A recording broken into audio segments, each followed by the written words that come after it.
Greetings, fellow test subjects. Test subject 1337 here for Aperture Gaming. They make it. We test it. You play it. And welcome to a fast Aperture review. Now, before we get into this episode of Afar, we are going to start with the overall score. We're going to give this title a 7 out of 10. Before we get into the review itself, I have to give a bit of a warning. This title is definitely rated M for mature. There is strong language and there is violence. Like, another reason why I thought it was a God of War clone is because when you fight the enemies, when you defeat them, there's blood splatter on the ground and they do it on the screen. Like, they do a great job to overemphasize the amount of violence there is. So yeah, this game is definitely rated M for mature. So if you're buying this game, gamer discretion and caution is advised, and viewer discretion is advised for watching this video. So I had to include game footage, so yeah. What is this incredibly violent game that I'm reviewing? Well, let's get into the review and find out, shall we?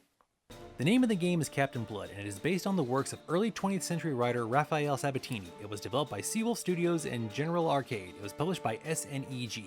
The original production started in 2000 and ran until 2010, where it stopped due to legal problems. The game then resumed production in June of 2024. You play as Captain Peter Blood in the 17th century Caribbean. After Spanish sailors attack Port Royal, you save the British military advisor Weldon Langford. He commissions you to do some work for him in exchange for a lot of money, and thus begins a series of missions that make up the story. The game is mostly a third-person hack-and-slash game, and sometimes you play as his first mate Walt. You fight pirates on foot, sometimes at sea, and when you either slice them up, blast them, or pull a wrestling move on them, you gain coins to unlock health, weapon slots, and other abilities. The graphics didn't get updated from the 14-year hiatus, and like I said, it looks like a God of War game. The music is fitting for the time period, but some spots sound like the Pirates of the Caribbean theme, but altered just enough to avoid copyright issues. There is no multiplayer or DLC. This game needs work because the controls have the feel of an early 2000s video game, and aside from the graphics, the audio sometimes for sound effects is lacking, and for when characters talk, ranges from quiet to non-existent. You have to spend coins to unlock moves, but I think some of them are already working.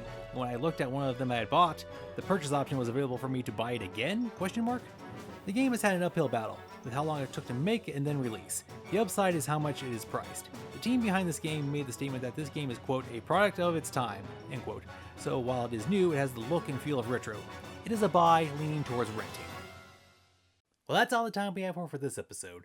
Thank you for watching a fast Aperture review.